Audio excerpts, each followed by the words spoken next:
बच्चों, ये कार्यपत्रक 35 है, कक्षा 10वीं के लिए। यह कार्यपत्रक 35 में आपको कविता दी गई है, अट नहीं रही। सूर्यकांत त्रिपाठी निराला की यह कविता है। कविता का नाम है अट नहीं रही। इस कविता के कवि हैं सूर्यकांत त्रिपाठी निराला। सूर्यकांत त्रिपाठी निराला के बारे में हम पिछली पत्रिका में भी जान चुके थे कि जब हमने कविता बादल पढ़ी थी उस समय मैंने आपको सूर्यकांत त्रिपाठी निराला के विषय में भी बताया था। अपने निराले व्यक्तित्व के कारण ही हिंदी साहित्य जगत में उनका नाम निराला प्रसिद्ध हुआ। जो सूर्यकांत त्रिपाठी निराला थे, उनका जो विचारधारा थी उस विचारधारा पर रामकृष्ण परमहंस और स्वामी विवेकानंद का बहुत ही गहरा प्रभाव था। अब यह जो कविता हम पढ़ रहे हैं, अट नहीं रही, इस कविता में उन्होंने फागुन के सौंदर्य का वर्णन किया है। फागुन माह होता है जिस माह में होली आती है। इस समय प्रकृति में इतनी अधिक सुंदरता, इतना अधिक सौंदर्य व्याप्त हो जाता है कि कवि कह रहे हैं कि ये जो सौंदर्य है वह समा नहीं रहा। पहले हम सबसे पहले इस कविता को पढ़ते हैं। अट नहीं रही, अट नहीं रही है आभा फागुन की तन सट नहीं रही है। कहीं सांस लेते हो, घर घर भर देते हो, उड़ने को नभ में तुम पर कर देते हो। आँख हटाता हूँ तो हट नहीं रही है। पत्तों से लदी डाल, कहीं हरी कहीं लाल, कहीं पड़ी है उर्मे मंद गंध पुष्पमाल। पाट पाट शोभा श्री पट नहीं रही है। अब ये जो कविता है, इस कविता में देखिए, एक तो सूर्यकांत त्रिपाठी निराला की हमने पहले कविता पढ़ी बादल, जो कि एक आह्वान गीत था। और अब ये जो कविता है ये बिल्कुल ही एक अलग स्वर की कविता है। उस कविता में क्रांति का आह्वान किया गया था कि सब कुछ बदलकर आमूलचूल परिवर्तन करने के बाद एक नई परंपरा, एक नया समाज का निर्माण किया जाए। वहीं दूसरी तरफ ये जो कविता है प्रकृति सौंदर्य को लेकर लिखी गई है। इस कविता में कवि कह रहे हैं कि प्रस्तुत पंक्तियों में कवि ने फागुन माह में आने वाली वसंत ऋतु का वर्णन बहुत ही सुंदर ढंग से किया है। फागुन के महीने में, जिस महीने में होली आती है, बहुत ही सुंदर ढंग से किया है। कवि कहते हैं कि फागुन माह में जो उसकी शोभा है, जो उसकी सुंदरता है, उसकी आभा है, इतनी अधिक है कि वह समा ही नहीं पा रही है, अट नहीं रही है। आभा फागुन की तन सट नहीं रही है, कि उसकी जो फागुन की आभा है, उसकी जो चमक है, उसका जो सौंदर्य है वो समा ही नहीं पा रहा है, इतना अधिक सौंदर्य है। फागुन माह में ऐसा लगता है मानो प्रकृति एक बार फिर दुल्हन की तरह सज धज कर तैयार हो गई है, क्योंकि वसंत ऋतु के आगमन से सभी पेड़ पौधे नई कोंपलों व रंग बिरंगे फूलों से लद जाते हैं। और जब भी हवा चलती है तो सारा वातावरण उन फूलों को भीनी खुशबू से महक उठता है। उस समय ऐसा लगता है मानो फागुन खुद सांस ले रहा हो और वातावरण को महका रहा हो। कहते हैं ना, कहीं सांस लेते हो, घर घर भर देते हो। ये ऐसा लग रहा है जैसे फागुन का महीना खुद ही सांस ले रहा है और उसकी जो महक है घर घर में भरी हुई है, घर घर में समा गई है। उड़ने को नभ में तुम पर कर देते हो, कि आसमान में उड़ने के लिए तुम पर कर देते हो, अपने पंख फैला लेते हो, इतनी अधिक तुम्हारी सुंदरता दिख रही है।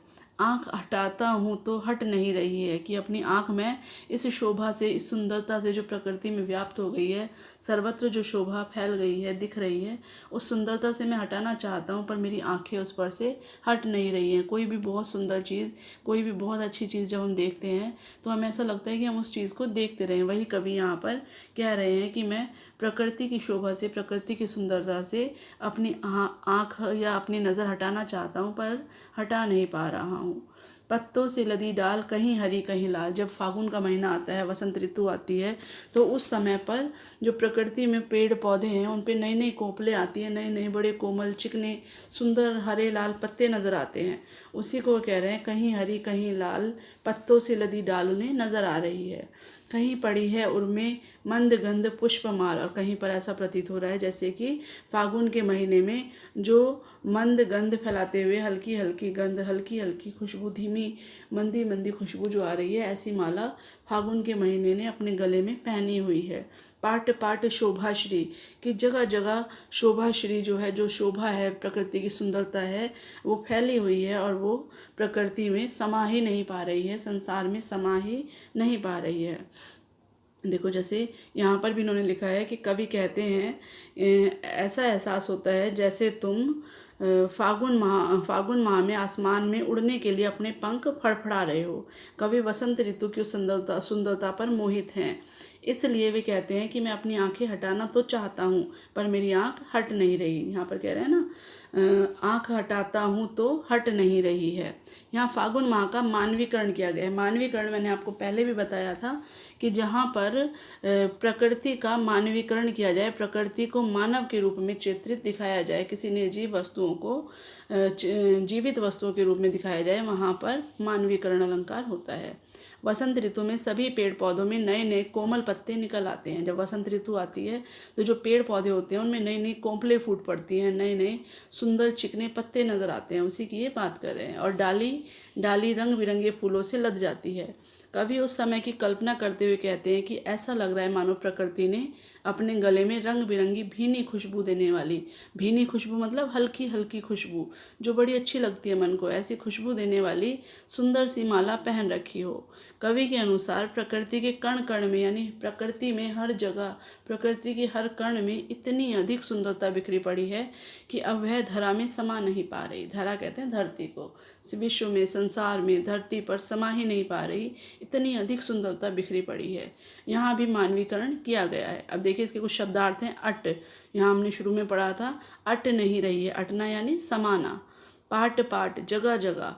शोभाश्री, सौंदर्य से भरपूर।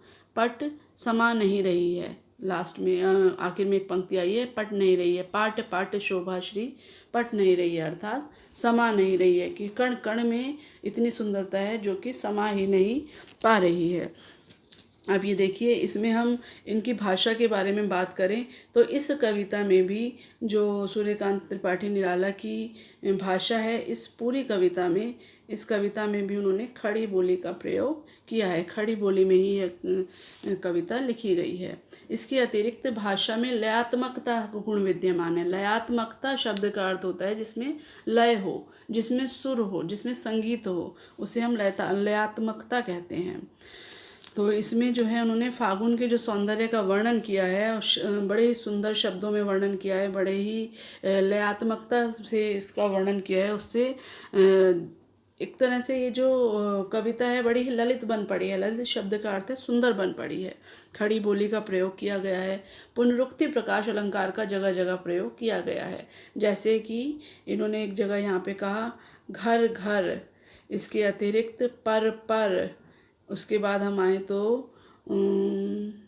पाट पाट, ये जो शब्द हैं पुनरुक्ति प्रकाश के उदाहरण हैं। पुनरुक्ति प्रकाश का मैंने आपको अर्थ समझाया था, जहाँ पर एक ही शब्द की दो या दो से अधिक बार पुनरावृत्ति हो और इसके अलावा वह शब्द एक ही अर्थ रखे, शब्द के अर्थ में कोई परिवर्तन नहीं होगा। दो या दो से अधिक बार शब्द की आवृत्ति होगी लेकिन शब्द के अर्थ में कोई परिवर्तन नहीं होगा।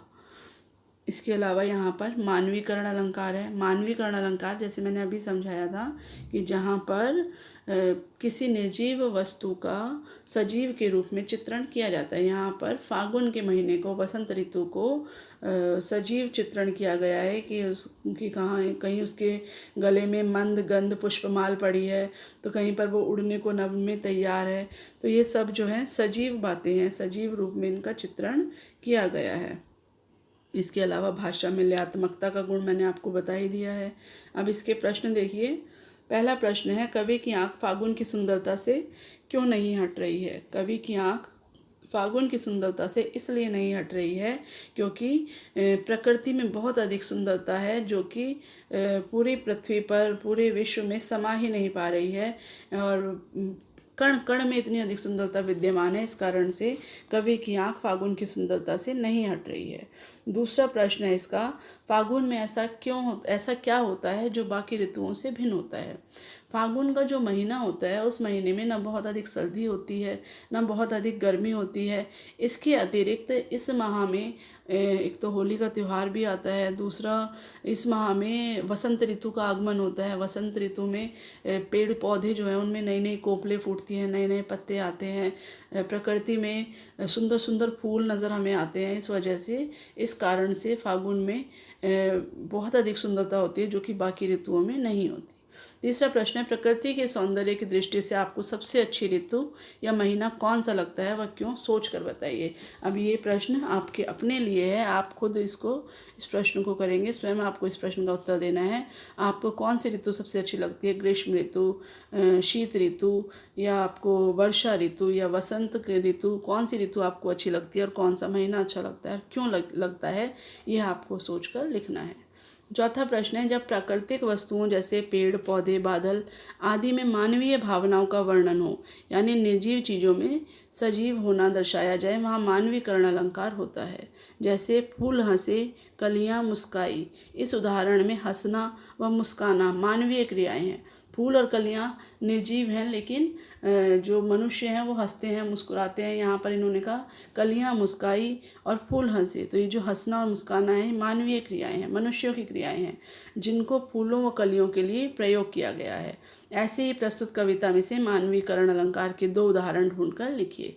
मानवीकरण के इसमें जो 2 उदाहरण हैं वो आपको इसमें से ढूंढकर लिखने हैं। जैसे कि एक उदाहरण तो मैं आपको यहाँ पर बताती हूँ कि जैसे ही कह रहे हैं यहाँ पर, उड़ने को नभ में तुम पर कर देते हो। इसके अलावा कहीं पड़ी है उर्मे मंद गंध पुष्पमाल। तो ये जो है यहाँ पर मानवीकरण अलंकार के उदाहरण हैं। इसके बाद 5वां प्रश्न है, सूर्यकांत त्रिपाठी निराला, जो कि इस कवि रचना के रचनाकार हैं, का जन्म बंगाल के महिषादल में सन 1899 में हुआ था। कौन से सन में इन्होंने बताया, 1899 में। ये मूलतः गढ़ा कोला जिला उन्नाव उत्तर प्रदेश के निवासी थे। इनकी औपचारिक शिक्षा 9वीं तक महिषादल में ही हुई। इन्होंने स्वयं अध्ययन कर संस्कृत, बांग्ला, अंग्रेज़ी का ज्ञान अर्जित किया। कौन कौन सी भाषाएं जानते थे, संस्कृत, बांग्ला और अंग्रेज़ी। इसके अलावा हिंदी में तो ये लिखते ही थे, तो संस्कृत, बांग्ला और अंग्रेज़ी का ज्ञान इन्होंने अर्जित किया। जो बात मैं आपको पिछले कार्यपत्रक में भी बता चुकी हूँ और अब भी बताई थी, वही बात ये यहाँ पर आ रही है। रामकृष्ण परमहंस और विवेकानंद की विचारधारा ने इन पर गहरा प्रभाव डाला और सन 1961 में इनकी मृत्यु हुई थी। तो अभी कह रहे हैं कि सूर्यकांत त्रिपाठी निराला जी के बारे में और जानकारी इकट्ठा कीजिए व इनकी विभिन्न रचनाओं के नाम भी लिखिए। आप इस कार्य में विभिन्न स्रोतों की सहायता ले सकते हैं। इसके लिए एक स्रोत तो आपकी अपनी पाठ्य पुस्तक हो सकती है, जिस आपकी जो पाठ्य पुस्तक है क्षितिज, उसमें सूर्यकांत त्रिपाठी निराला का साहित्यिक परिचय दिया गया है। वहाँ से अगर आप पढ़ेंगे तो आपको इनके बारे में और अधिक जानकारी मिल जाएगी। इसके अतिरिक्त कुछ बातें मैं आपको बता चुकी हूँ इनके बारे में, और कुछ बातें और मैं आपको इनकी बता देती हूँ। इनकी काव्य रचनाओं में परिमल, अनामिका, गीतिका, अपरा, नए पत्ते, राम की शक्ति पूजा, तुलसीदास आदि इनकी प्रमुख काव्य रचनाएं हैं। तो ये आपकी गतिविधि है, इसे आप स्वयं करेंगे। आशा है आपको ये कार्यपत्रक समझ में आया होगा।